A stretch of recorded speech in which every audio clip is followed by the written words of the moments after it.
Welcome to Stout for Christ, a radio ministry of Stout Memorial United Methodist Church in Parkersburg, West Virginia, with our host, Sarah Sisson. I'm Sarah Sisson, host of Stout for Christ, and we're glad you're listening to our radio show today. Stout for Christ is a ministry of Stout Memorial United Methodist Church located at 3329 Broad Street in Parkersburg, West Virginia. We invite you to become a member of our Stout Church family. We offer 2 worship services each Sunday, a contemporary worship service at 8:45 and a traditional worship just following this broadcast at 10:45. If you can't join us in person, our services are broadcast live on Facebook and YouTube. Stout for Christ is a ministry meant to help us navigate life and learn more about God's love for all people. Today our topic is baptism, and here to help us learn more about this subject is Pastor Helen Oates. Welcome, Helen. Thank you, Sarah. Good to be with you.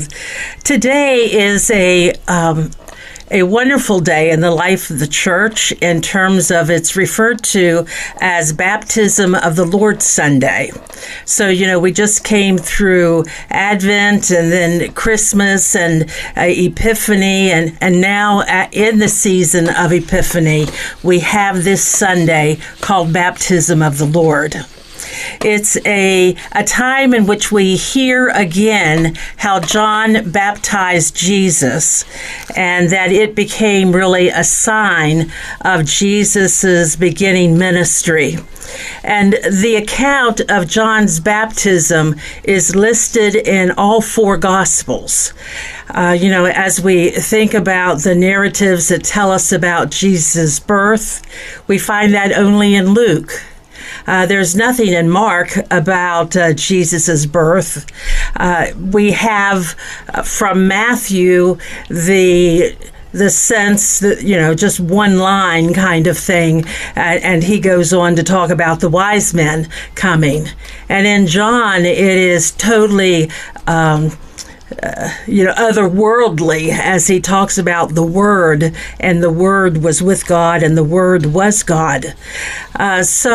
But baptism shows up in each of the Gospels, which tells us that baptism is important. It's a way of being able to be connected.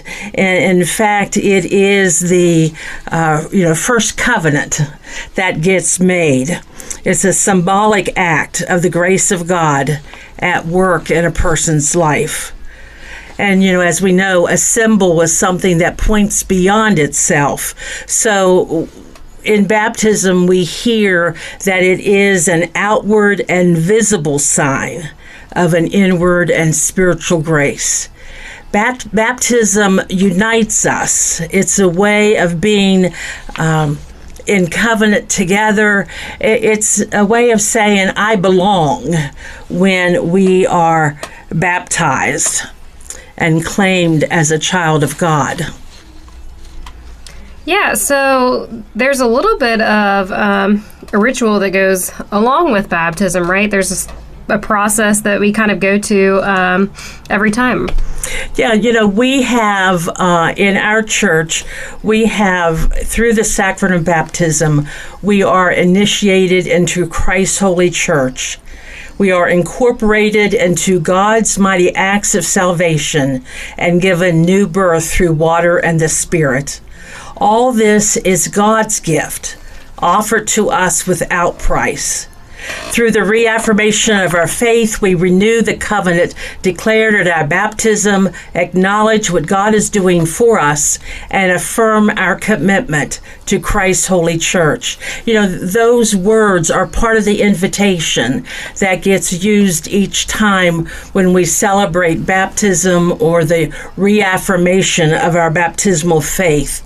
It's a way of saying what baptism does for us in terms of seeing and participating in those mighty acts of salvation. And in our church, in terms of United Methodist, we have 2 sacraments, one being Holy Communion and the second baptism. Other churches, for instance, the Roman Catholic Church has 7 sacraments, but we funnel everything, we might say, into those 2 because they were two acts that Jesus lifted up as being important. It was so important that he asked John to baptize him, not necessarily to release Jesus from sin, but to be able to say to us, I've participated in this along with you, in terms of being a model for us of baptism. And it was something that Jesus, searched John out and asked, because, John's immediate response was, I'm not worthy. I can't do that. I'm not worthy. But Jesus insisted that he baptize Jesus along with the others, that John was preaching repentance to. And so, we see those pictures of Jesus baptized. We hear the voice of God coming from heaven saying, no, this is my son. Or we see the descending dove. That becomes a symbol of baptism as well. So it is the way in which we say that we belong to the universal church, to that group of people.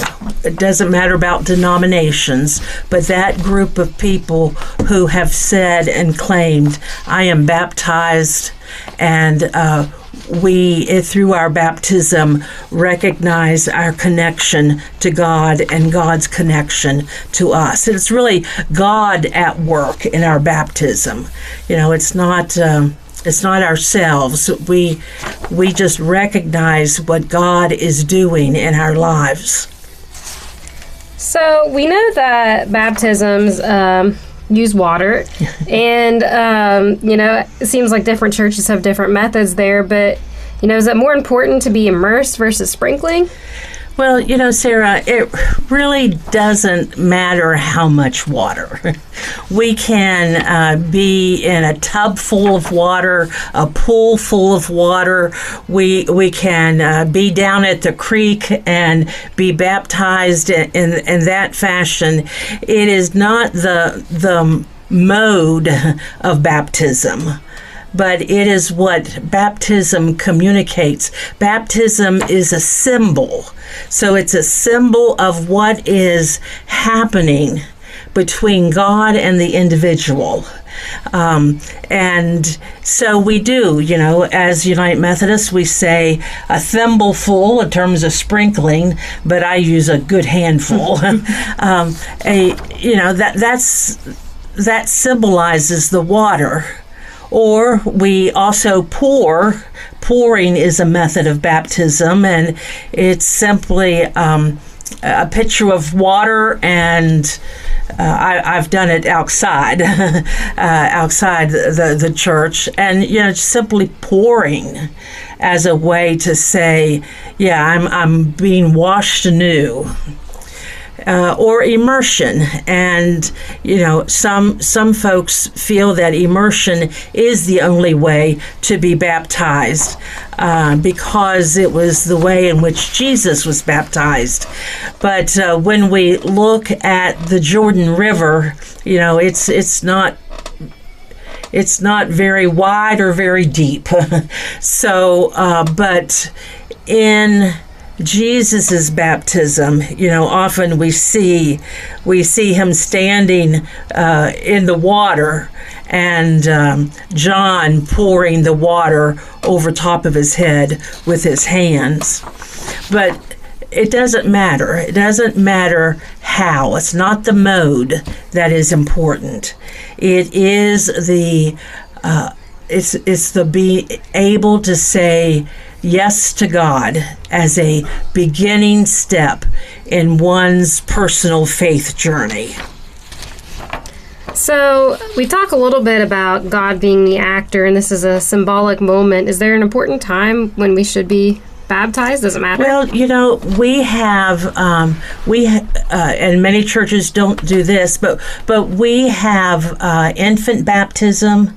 We have believers baptism, which a lot of churches do participate in, and so we have a variety of ways in which people can come to baptism. Within infant baptism, because we recognize that God is the actor, God is the one that is making this covenant. It doesn't matter if I have a warm, fuzzy moment and say, I regret everything I've done, and so to symbolize that, I want to be baptized. That's not the critical moment. It's not what I've done; it's what God is doing, and God, makes that claim on us. And that's why, as we see within the Gospels, the telling that whole households were baptized. And so I assume there were infants in those households. And to hear that baptism was granted to them. So as United Methodists, we want to help everyone understand that this is God's work, that we are saying God is the one who makes that claim on us. And our baptism then is a response to God's claim on us. In a believer's baptism, then we are at the age, sometimes after a confirmation class, when young or older elementary children are in their 10 and 11-year-olds are gone through confirmation, and if they hadn't been baptized, then there's the baptism. But it's in the believer's baptism, it is the individual who is making the choice. And I know as a pastor, I've had many parents say to me, well, I want my child to be able to make that choice, whether or not they want to be baptized. And sometimes I wonder whether we let our children make a choice in terms of, which school they're going to attend or what activity they're going to be involved in. I just think that it's important. It's important in the body of the family of God that's gathered in a particular local congregation, to know that when they make promises along with the parents or grandparents about how this child is going to be raised, that these folks take on those promises, and the child then is raised within a loving church family. It is a way in which, in our baptism, God's claim on our lives, and whether it's infant baptism or believer's baptism, that we offer this sacrament, this gift of grace to families, young families, as well as anyone else, teens, older folks. It is a way to say, yes, I've heard God in my life. One of the experiences in my own life is that my youngest son, all my children were baptized by bishops, but my youngest son was baptized at annual conference and by a bishop. And of course, we have a recording of that service, but I can remember the moment that the bishop raised Philip up in the air, to the whole body of 1,900 some people gathered in that worship service.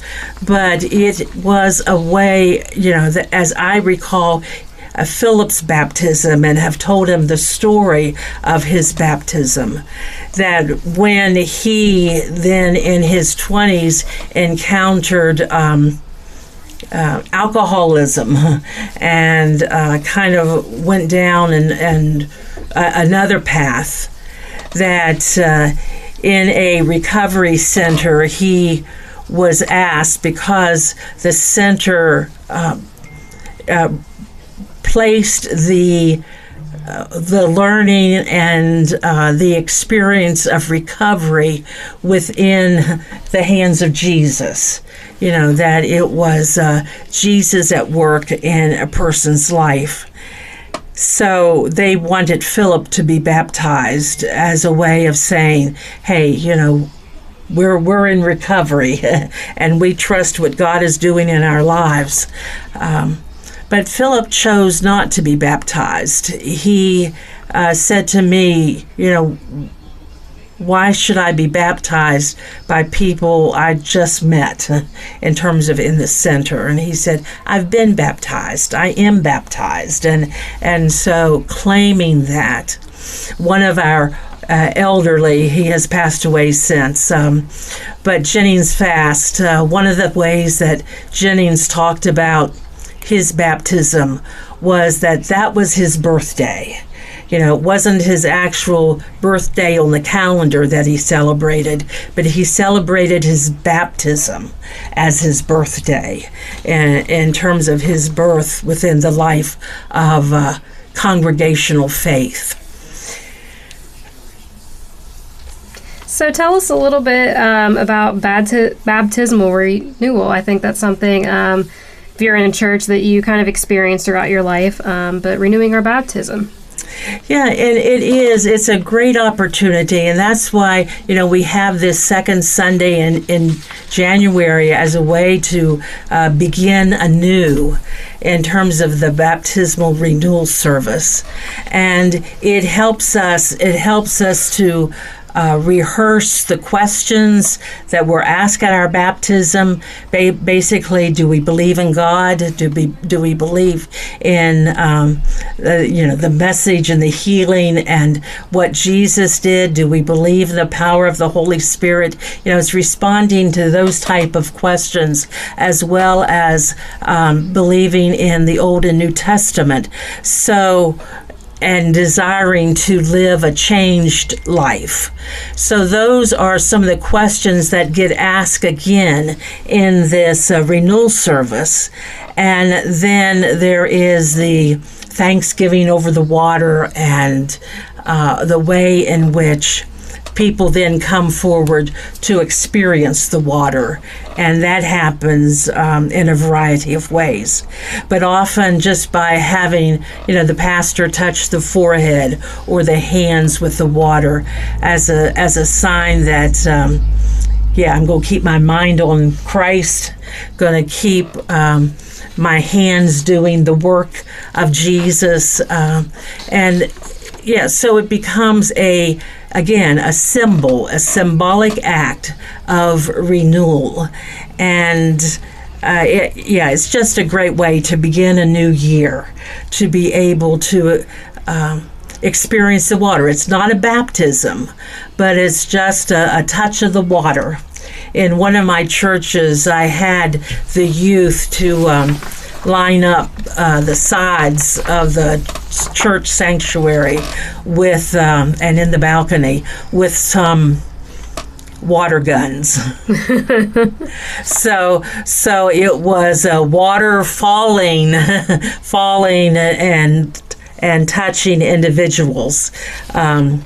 Then I heard from the trustees saying it made the pews too wet. So anyway, but it's how we experience the water. Back in the early days of Christian faith, the way in which baptism became experienced was to use a coffin when someone was baptized. And they often had baptismal services around Easter time. So using a coffin as someone would go and lay in that coffin saying, yeah, I'm dead to sin, and come up resurrected with new life. And that was more in terms of what we would refer to as a believer's baptism. Well, is there anything else you'd like to add? Well, I just think, as we begin this new year, and in terms of today being the second Sunday of the new year, even if you don't have a renewal service within the life of your congregation, you can simply go into your bathroom or kitchen sink or wherever and let the water flow from the faucet and just feel it. Feel the water. And maybe touch your forehead, or maybe sometimes your tongue is what gets you in trouble in terms of the words that come out of your mouth. Maybe you just want to touch your mouth, in your own private prayer to God of saying, renew me, make me new as we come into the new year.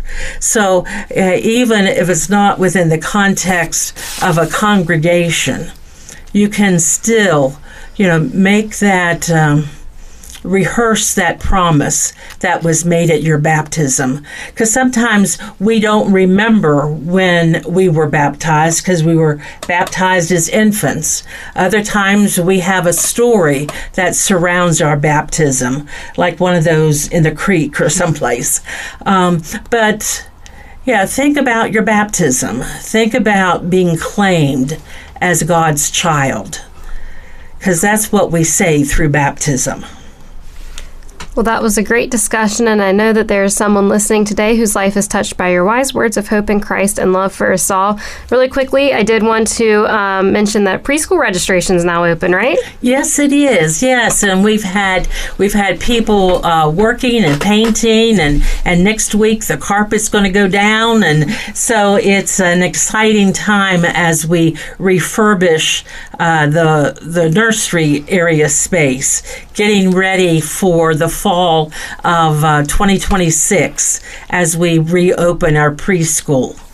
Absolutely, and you can stop in for an application, ask questions. You can also find some more information on our website as well, so thank you. Thank you, Sarah. If you were blessed by this program today and want to know more about how you can become part of the Stout Memorial United Methodist family, tune in to Stout Memorial's Facebook Live worship broadcast just after this program at 10:45 a.m. Send an email to stoutmemorial@gmail.com or attend a worship service in person at 8:45 and 10:45 each Sunday morning. This has been Stout for Christ, a radio ministry of Stout Memorial United Methodist Church, Parkersburg, West Virginia.